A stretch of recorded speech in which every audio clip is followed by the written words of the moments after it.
Before we get started, I want to introduce the person who will be guiding today's conversation. Sayward Schoonmaker is the Artistic Director at Quarry Art Park and will be leading today's discussion. So please welcome Sayward as we get started. I'm Sayward Schoonmaker. Thank you all for coming. I believe that most of you are probably familiar with Quarry Art Park. For those of you who are not, we are an arts nonprofit and 104 acres of outdoor contemporary art space located in Cazenovia, New York. So if you have not visited, I hope you visit when it stops raining or when it rains. I have spent a great deal of time on the grounds in the rain, and it can be just as lovely. So in lieu of in preparing remarks for this panel, I thought of the story of how this collaboration between Quarry and the Schweinfurth came about, but I couldn't decide where to begin the story.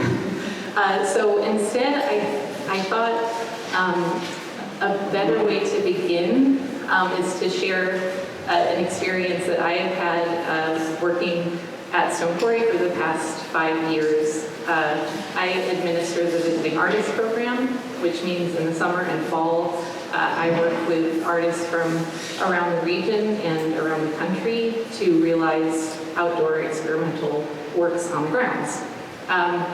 Doing so is fun and wild, and when art making at its best at the park usually means that a group of people of disparate backgrounds are standing in a field together, co-creating a piece of art. So I think that is essentially everyone who's joined me at this table. You've all stood in some field together at some point at the park. I'll get a little bit more into how this collaboration came about, but first I'd like to introduce everyone. And this is somewhat a disparate group of people that have come together because of making art. They are all affiliated with the park in some way. I'm going to begin at the end. Sam Gilvarg is a fire ecologist, and we met Sam because Patrick McGuan, who is an exhibiting artist here at the Schweinfurth and a 2025 visiting artist at Quarry, is making a project at the park with about an acre of our land where we removed diseased ash trees. And Patrick's work deals with climate change. Actually, wait, this part I wrote so I can say it more eloquently. His new body of work focuses on utopian and apocalyptic thought in colonial America and the legacy of these attitudes in climate crisis. And he also works with ash. So he wanted to work with this part of the landscape and started reading about prescribed fires, which is how we met Sam, through another fire ecologist, Andrew Vanderyacht. And then we have Sam Quinn. Sam Quinn is a conservation biologist, and the park knows Sam because he is a volunteer on our, it's an independent committee, a land advisory committee that helps the park manage our 104 acres of land. And in the process of Patrick's ongoing project in the park, you talk to Sam. And then we have Patrick Costello, who's an exhibiting artist at the Schweinfurth and was a 2023 visiting artist. And in preparation for this panel, we remembered that Patrick also talked to Sam when Patrick was making a work on the grounds, which you can still see. It is a fully composting sculpture called an Eat It Too. It's been on the grounds for 3 years and is both composting and growing at the same time. Ellery Bryan, also an exhibiting artist at the Schweinfurth. Ellery is an affiliate artist, so the park works with artists in a variety of ways. One of the ways that Ellery reached out to us a year ago, about a couple years ago, and asked if they could shoot film on the grounds for a film project. And so although the film was not part of our programming, at the park, we want to work with artists in as many capacities as we can. And then Ellery, Patrick asked Ellery to help with the project at the park with the burning, the fires, which you will explain to everyone, hopefully, what is happening there. But before I pose a broad question to our panel, I'd just like to say that I think that the heart of the collaboration between the Schweinfurth and Stone Quarry comes out of a common sentiment that emerged during our conversations with leadership and staff, that it takes many, many people to realize an artwork. And I think that becomes less apparent when an exhibition comes into being.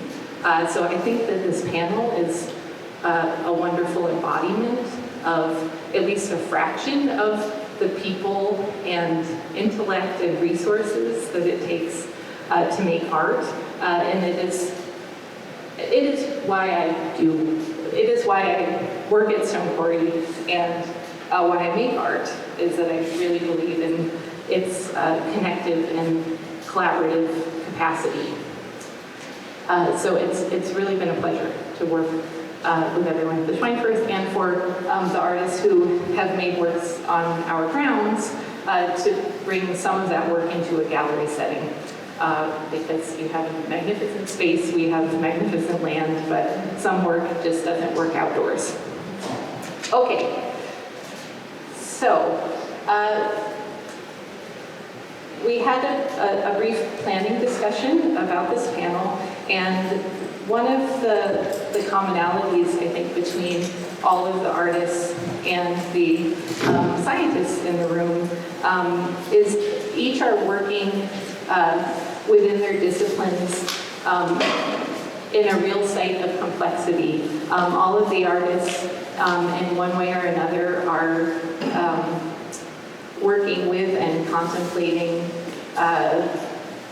the natural and built environment and what our climate looks like in this present moment.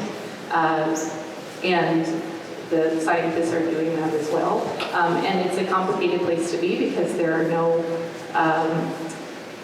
it is hard to make distinctions between good and bad or right and wrong because they are very complex problems and questions you're all addressing.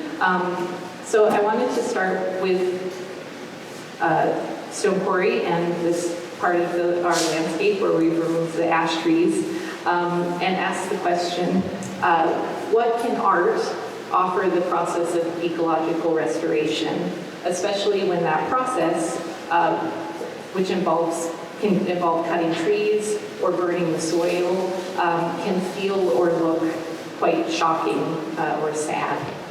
So maybe talk a little bit about the fires that we had at the park, which you will see the outcome of those fires in the work downstairs.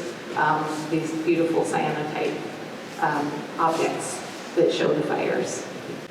I can try to start us off if you'd like. So what I see as the beauty of this collaboration is the way that art can explain ideas and connect with people that, walls of text and figures and graphs and scientific journals may not be able to speak with, the general public, people, educated people, anyone. And the beauty of this specific exhibit was that we're using fire as a positive. It's part of the artwork. It's a fire in a positive light.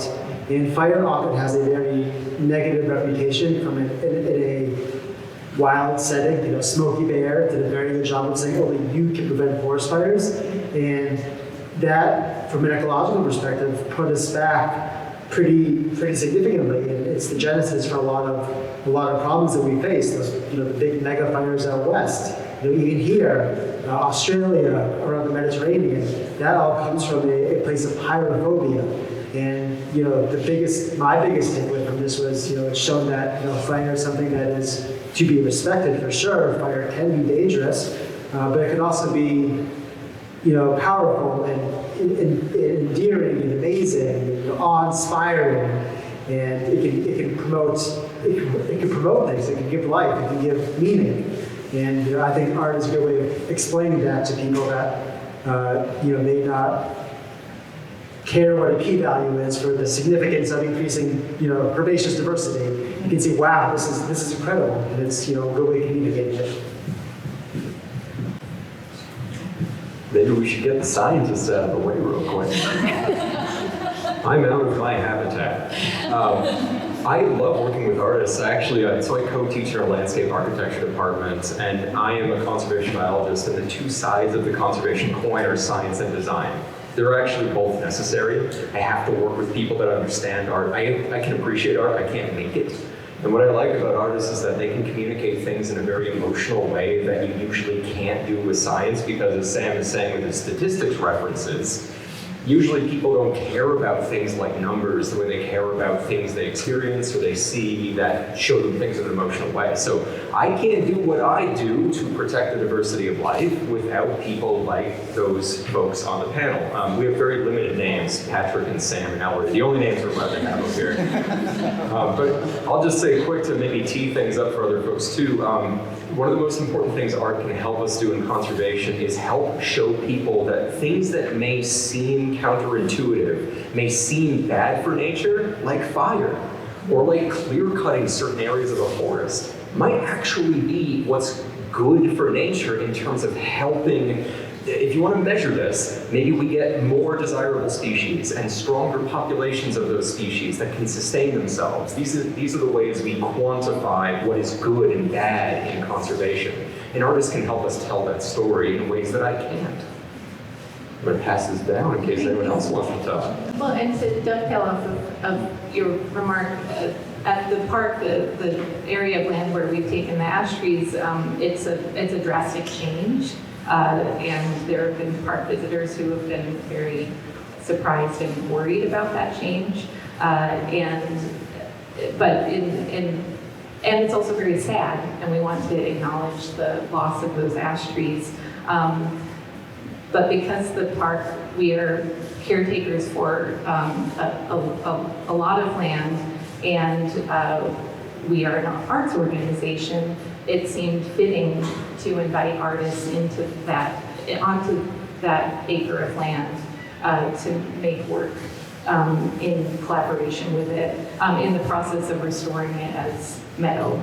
And that is how Patrick became interested in controlled burns, which is not exactly what happened at the park. We had to go through I talked to the captain forester of the Region 7 DEC and to make sure we were doing everything properly, and worked with Sam very closely. So they were technically open burns, but they've left a mark in the landscape, and something might happen.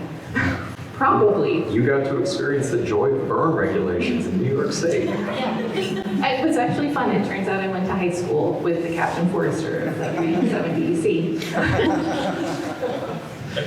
Patrick, do you want to talk a little bit about what happened at the park? So, to go off what Samson said, I do think that artwork is a way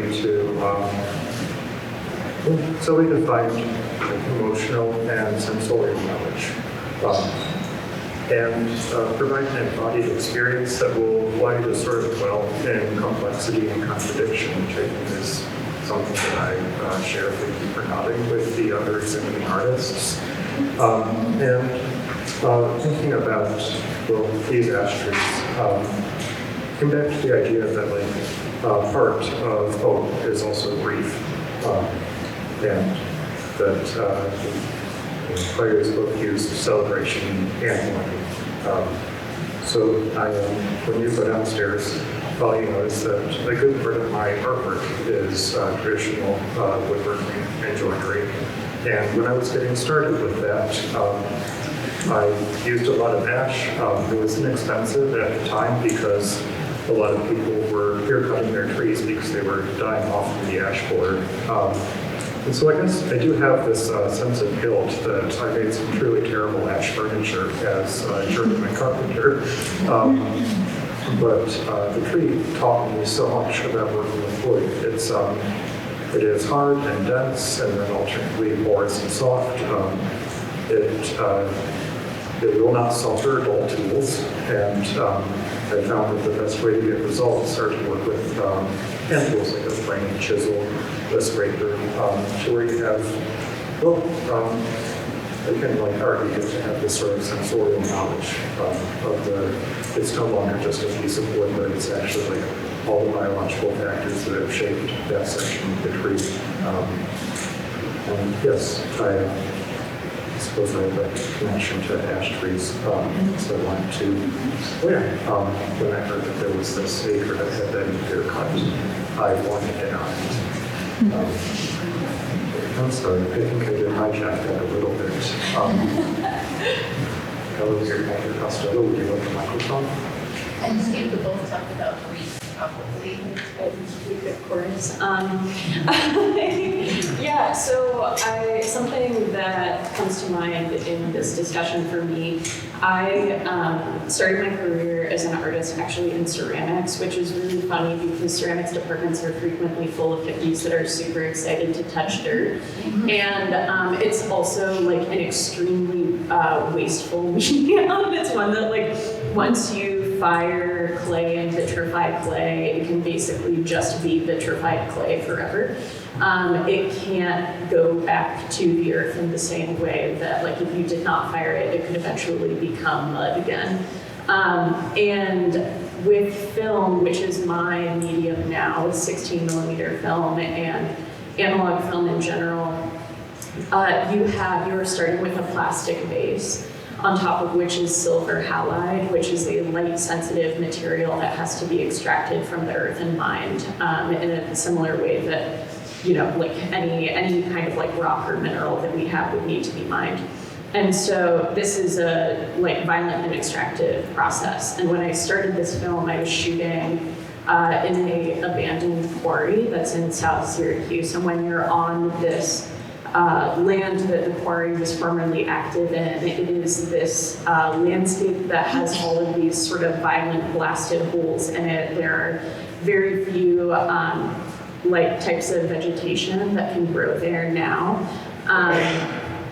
And essentially, like, as I am making my work, which gets to be really beautiful and poetic, because that's the type of thing that I feel drawn to make, it also has a legacy of violence and extraction in the making of that material. And that can be really difficult for me to square and to justify when, like, thinking about the impact that my medium has on the planet, and also in, like, being in this environment that is visibly so violently extracted that also, to me, like, it's impossible to look at this quarry and not think about, you know, the impacts of war on the landscape, the impacts of different kinds of, like, climate crisis, and, like, human wrought crisis on the earth.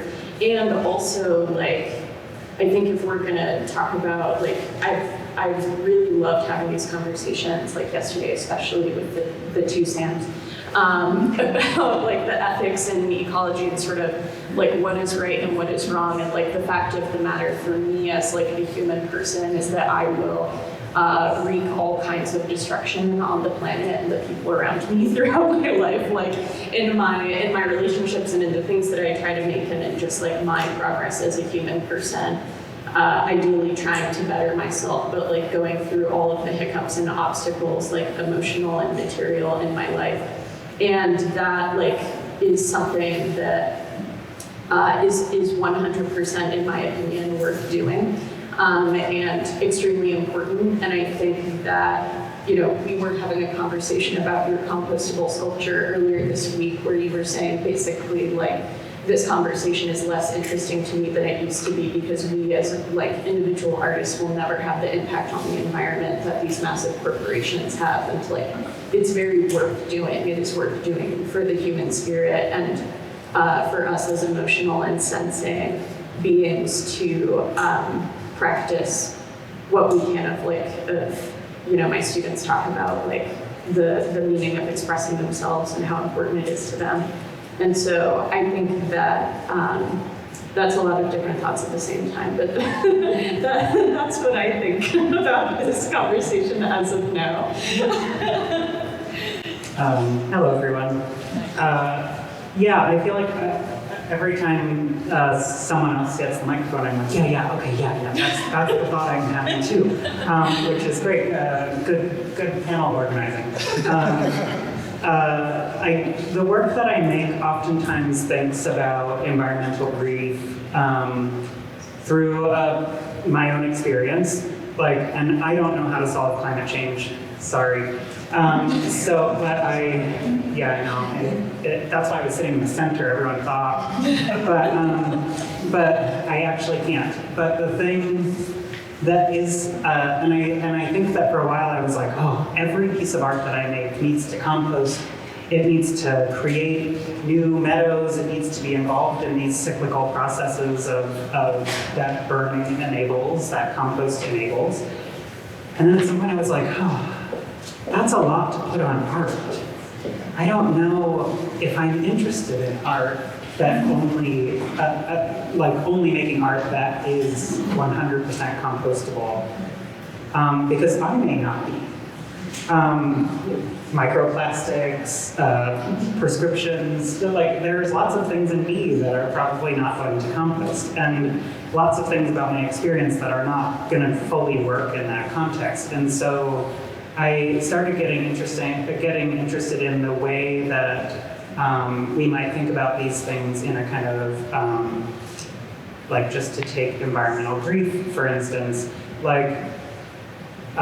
when I think about that composting sculpture on the grounds at Stone Quarry, what is interesting to me is that a lot of the plant species that Sam and I and a group of people together decided to plant on that, those species have been here. They're like native plants.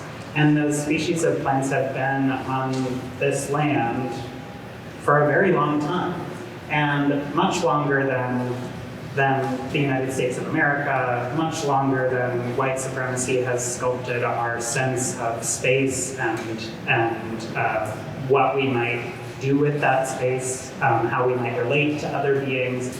And I think there's something really powerful in thinking about the materials, the plants that are growing around us. There are so many things that complicate the story of everything needs to compost or we're bad, or everything is good or bad, or there's a clear answer to any of this, because there's not. But we do have all of these really interesting reminders that are just all around all the time, that time is bigger than we often can conceive of it being. And so that's one way that I kind of deal with that environmental grief in my work. Yeah. Thank you, Patrick. So hearing you talk, I was reminded actually of the folk singer Utah Phillips, who said that the long memory is actually a pretty radical thing to have. And I think that's a deep dive into history is another overlap between art and ecology. Yeah. Oh, sorry. Say that into the microphone. Yes, I agree.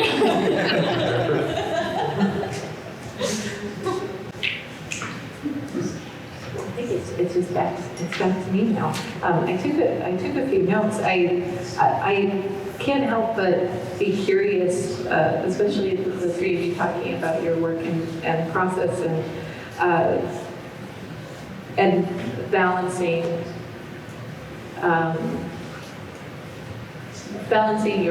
your living a life, and that is very complicated, right? There's not a lot of right and wrong or good or bad, and then how much that comes into your art practice or not. And I wonder for Sam and Sam, are there similarities in living your life and caring deeply about the globe, but also acknowledging how difficult and complex it is? I'll go first. I think one thing that took me a while to realize is just one of the things that in the environmental studies ecology classes, the question always is, are humans a part of nature, or are we part of nature? Are we connected with nature, or are we separate from it? And it took me a while to sort of figure out where I stand on that.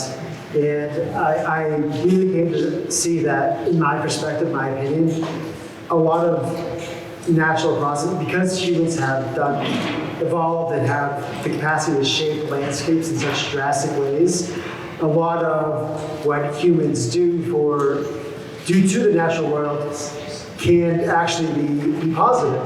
And so, we would have a lot of species only grow in these open areas that are, one of the only animals that can cause these open areas is humans. You got beaver dams that can cause these like big wetland areas. But humans have also, since for millions of years, have shaped evolution, shaped these ecological associations. And so, for me, part of the guilt of having a footprint on the landscape is counterbalanced with the fact that, while the magnitude of that footprint has certainly changed compared to Neolithic, Paleolithic times, my having an impact is not necessarily something that is abnormal. Sort of the degree is abnormal, but we recognize that we can take steps to sort of moderate that impact. Everyone can take steps to decrease things. Walk instead of drive a car for if you're down the block. And so, but recognizing the fact that humans have always had an impact, and we always will have an impact, and that impact can actually be positive in a lot of cases. Just hard to see it sometimes unless you're really looking. I drive a pickup truck. This is my confession. It was interesting to hear y'all talk. I used to think more like that as a professional conservation biologist, and I kind of stopped thinking that way. I didn't know the conversation would go this way. I put my head down and I work, and now I'm at peace. And I kind of measure things, because I'm a scientist and we measure everything, and I kind of measure things in like how many tens of thousands of acres have I led the conservation on? How many species am I contributing to the protection of and the understanding of? But you all seem to think deeper than a professional conservation biologist about all this, and that's really, really cool. And while I've got the microphone and we're talking about ash trees, do you want to hear just like a couple seconds of scientific information about ash to help you understand this issue and how you might feel about it? How important are ash trees to you? Very important. Very important. Why are we only talking about ash trees? Emerald ash borer affects any plant in the olive family that gets above 4 inches diameter. That includes fringe trees. That includes a lot of other stuff we like. We're talking about ash trees. Why are ash trees so important? They're common now. They didn't used to be. In some areas, because we clear-cut our forests twice since settlers got here, ash are a colonizing species. There can be 20% of the canopy in some areas. You know what they used to be? Because of the work of people that are really smart that I work with, and now I'm talking about their work, like Don Leopold, my boss and mentor for most of my life, and all the people at ESF at a Restoration Science Center. I'm just like, listen to their smart words. Ash used to be like 0.01% of the canopy. So we don't want it to go back there? I mean, I don't, but this is the important point. Who gets to pick what the time was in history that was the right time? Usually it's people like me, and then politicians screw it up, but who gets to pick that? Why was that right? Why was that better?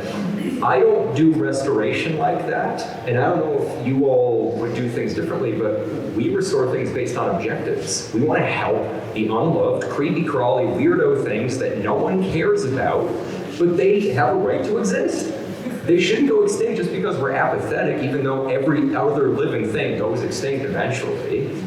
Maybe I'm a glass half quarter full thinker, but what if we solve climate change? Then what? The continents are going to rejoin. It used to be Gondwana, then Pangaea. The new one is going to be called Amasia. That's terrible. They should come up with a better name. Then what? We're going to be a desert again. Biodiversity will plummet unless humans intervene. Should we? Shouldn't we? Where do we draw the line? And so there's objectivity in our scientific analysis, but it's led by subjectivity. And we set these objectives, and I'm glad you all are part of this discussion, because it's really up to us what matters. There's no one objective ultimate truth when it comes to this stuff. I mean, you may believe that, I don't. It's what we value, and I don't want things to go extinct just because we stop caring. That's not okay. Really quickly, I just wanted to talk about value and meaning and just like how that comes up in my work, just like based on sort of the objectives that you are discussing. In my film that's on view here, which is My Body is a Lens I Can Look Through with My Mind, the thing that I am doing as like a singular artist in person with my own perspective and subjective experience is looking at the ways that humans have attributed value to naturally occurring events and to like planetary movements and to different like geological events and like ages throughout history, both like human political history and also natural history, and the ways that we have created myths and meaning around them, and using that as an analogy for my own life and basically to explore the way that I, in my like body and timeline and perspective, have created meaning out of the events that have happened to and around me, which in and of themselves don't necessarily have one static meaning that can be derived from them. You know, my life is not like one singular lesson, but that value is something that we attribute personally and collectively to the things that happen around us and in our lives, and also that memory is extremely malleable and flexible and is constructed, and the lessons that we take from history and the lessons that we take from different eras of our lives are things that we do construct and that shape us, and we shape it back. And so for me, taking that like objective historical lens as a jumping off point, and the ways that people have attributed meaning to like eclipses or to like specific minerals that have been pulled from the earth, or you know, the way that I have attributed meaning to like great heartbreaks or joys in my life, are all things that feel very interconnected to me, and sort of refuting the this is good, this is bad, but like finding an area in between. Yeah, if I may, this has been like one of the joys about being able to share space with people in the sciences. So I used to teach at Syracuse University, and I had a student who was getting a master's in landscape architecture, and we were talking about starlings. And I mentioned how one of the first people to release starlings in the United States was really not problem in a few ways. He was the first person to patent distilled opium to sell over the counter, but he also brought a whole lot of European birds over to release in Central Park, and most of them died except for starlings. You know why? Oh, why he brought them over? Yeah. There's the legend, right? I feel like I've heard this both positive and negatively, that he wanted to bring all the birds that were mentioned in the writings of William Shakespeare. That one like group of starlings that survived actually survived by nesting under the eaves of the Museum of Natural History, which in its own way is like it was started as this sort of colonial project. And then my students brought up that he had interned at the Museum of Natural History, and that the specimen collection there was actually really important. He'd spent the summer counting the phalange bones from tiny monkeys, and looking at the tag realized that none less than Theodore Roosevelt had shot this monkey that he was collecting minute finger bones from. And so it was really interesting to hear the perspective that like the Museum of Natural History, yes, is this colonial, it has this sort of ideology about it, but there's also so much knowledge held within it, which I really am gratified and have the opportunity to talk with someone in the sciences. Oh, isn't it wonderful?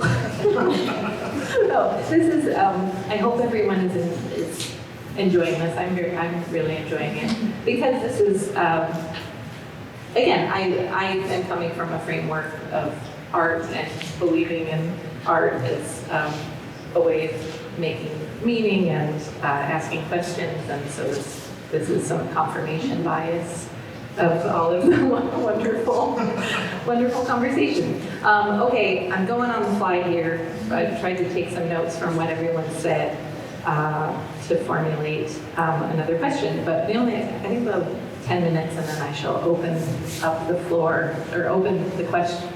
The floor is up. That one. Yes. Open the floor for questions. I'm going to go back to the park for a moment.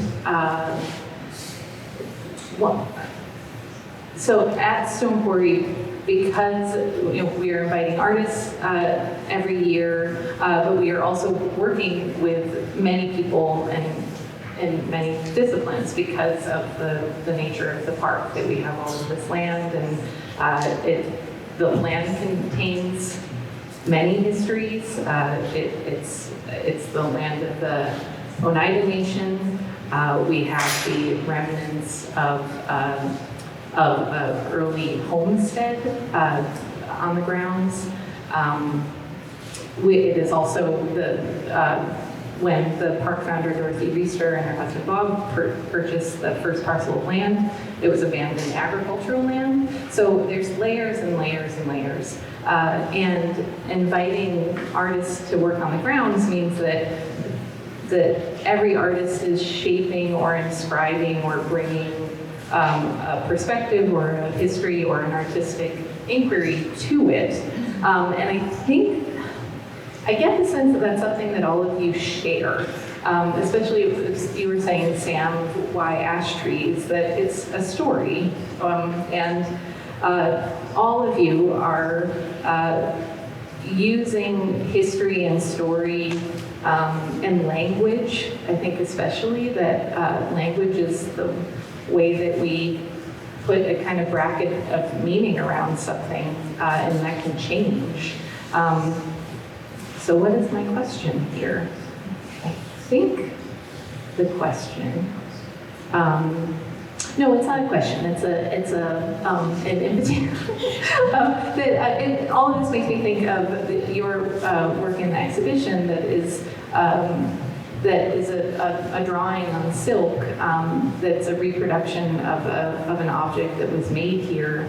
And again, you're taking an object, or just as talking about an ash tree, and you're bringing a history to it. Can you talk a little bit about it? But I think also, Sam, you have something to say. Sure, I'll just be quick, because we're going to go downstairs, and I don't know how many of you know this, or if it excites you, but we're going to have a performance right after this. And the performance may or may not start with a conversation about the kind of context around this drawing and the object that I am recreating through that drawing. But yeah, it was funny. I think of myself as a project-based artist that is going to a place or having an idea and then really trying to figure out, like, what is the history and the context, the different stories that are around this object or place, and how can I relate to those stories, and how does my story intersect with those things. And when I was invited so graciously to be a part of this heavy-hitting lineup, I was like, oh no, I don't have work just waiting in the wings. I have to go there. I have to understand what I'm getting into. And I started reading about Auburn, which, by the way, is so cool. I'm so jealous that you all live here. I'm from Virginia, and I very rarely, Virginia, yay, Virginia. But I very rarely go to places where I'm like, oh my gosh, those histories are even more layered than where I'm from. And this is one of those places. And I found this object that was produced at the Loom House at Auburn Prison in 1838. And I was immediately fascinated by it. It's in the collection of the National Museum of American History in the Smithsonian, and we will talk more about it downstairs, but it's full of ghosts. Wait, what? I was gonna sort of jump off the conversation about different land uses and different land use history, and even though the appearance of the land may change to us, the land still remembers, and you can sort of see clues from that in the landscape itself.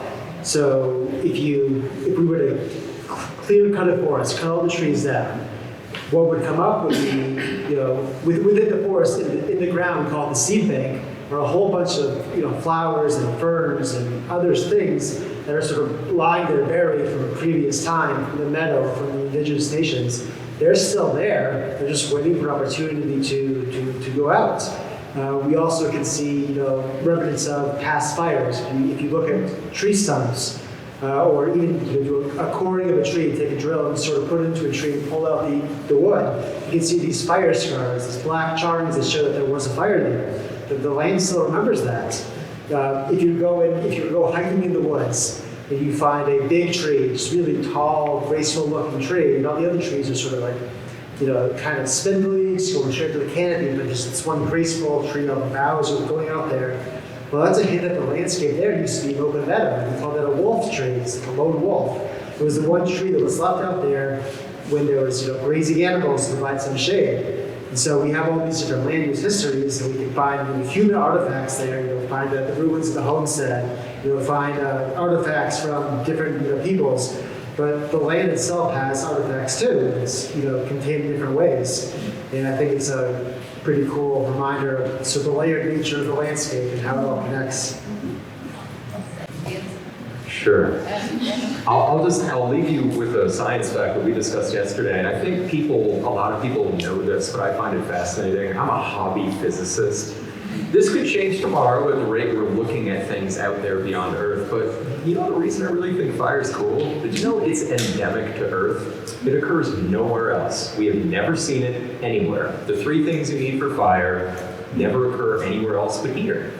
Tomorrow there's probably going to be some news story, but to me, there's nothing more fundamental to humanity than our use of fire. We could not have civilization without it. There's more artificial fire burning now than ever. It will be too useful to ever become obsolete. It's such an important and interesting tool, and it's a chemical reaction that seems to only occur here. And it's only possible because of living things. They provide the oxygen that allows for the chemical reaction to happen. They provide the fuel that burns. There are other things that can burn and other catalysts, other fuels that can be burned like oxygen, but they never occur together. They do on Earth. It's neat. If you want to talk more about physics, we can do that later. And one thing I will add is we should draw a distinction between burning living biomass, a forest fire, versus burning fossil biomass. Fossilized biomass, fossil fuels, hydrocarbons, those have been out of the Earth system for a very long time. And when we burn them, we add all this carbon to the atmosphere.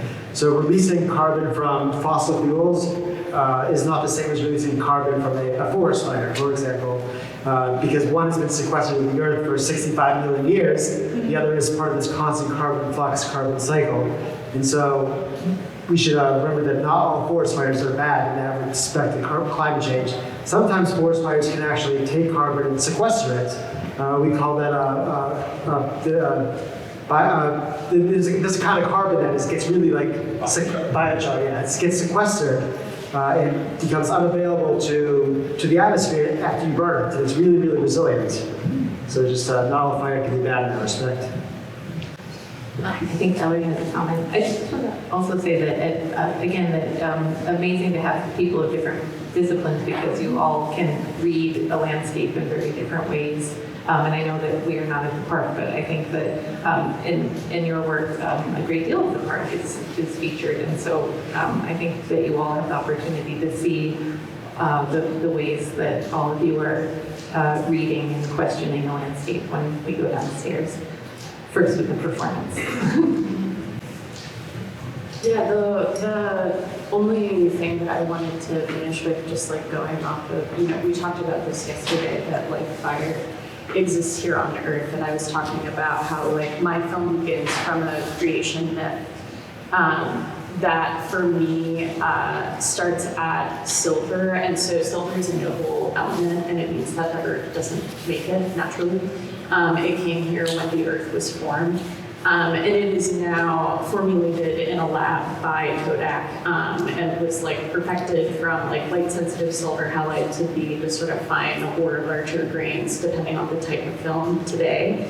But that silver is not of Earth, and like me and my impact and my memory are also not of Earth, but are creating and cementing a kind of history into this false like geological record and into these records that are made when I shoot and then develop film and create a physical artifact. And so for me, like looking at these natural and unnatural processes and likening them to my like imperfect relationship to the Earth and to time and to narrative and memory is really like the generative place where this work sits for me. Okay.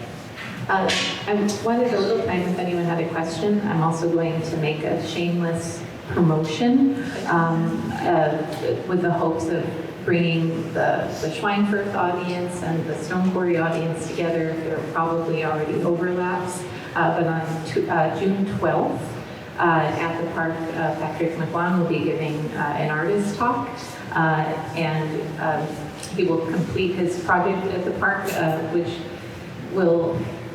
is a choral performance in the acre of land where we are restoring the land to meadow, and there will be singers singing the compositions of the Christian mystic Hildegard von Bingen, and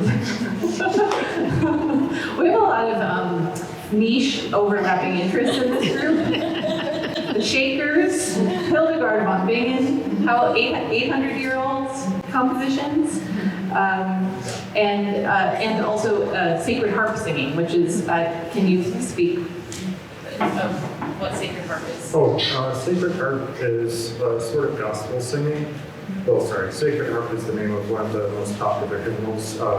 It's shape-note singing, which is a style of singing that first developed in England, but took off in colonial America, that's sung on a 4-note scale. Each note has a shape for the name. And it was developed to help people with limited literacy sing in church. And because it's just a 4-note scale, and this is something that is still practiced today, mostly in the rural South, and also in conventions where people just love the sound and feel the singing shape notes. It's international. Excuse me. But it's, yeah, because it's such a simplified scale, it actually sounds a great deal like medieval choral music. And like I said, each note has a shape. And because, like I said, the system was developed to help people with limited literacy sing in church, they sing the names of the notes through twice before they actually move into the lyrics for the song. So there's this amazing moment where there are words and names flowing around, but there's actually no meaning attached to them. So, Sorry, would you like to talk a little bit more about shape-note singing? can I just say 2 more things? Yeah, please. Well, we have time for one question. It's oftentimes sung in the round where people are, there's no audience, they're singing, everyone is singing, and everyone is encouraged to sing like as loudly as possible, because it's like, it's all music that's about like death and God and being small in the landscape and like the gifts of togetherness or of the cycles of life or whatever, and it's like so powerful. If you even just listening to the recordings, I think Alan Lomax did recorded a bunch of them, and I think they're available through the Smithsonian Folkways. And it's really powerful, really loud, really music that was never intended to have like an audience outside of the people singing it. So it's pretty cool. Yeah, so You were all invited to come stand in a field with us at the park and hear some amazing singing and get to see the historic Hilltop House, the former home of the park founder, Dorothy Leester. June 12th.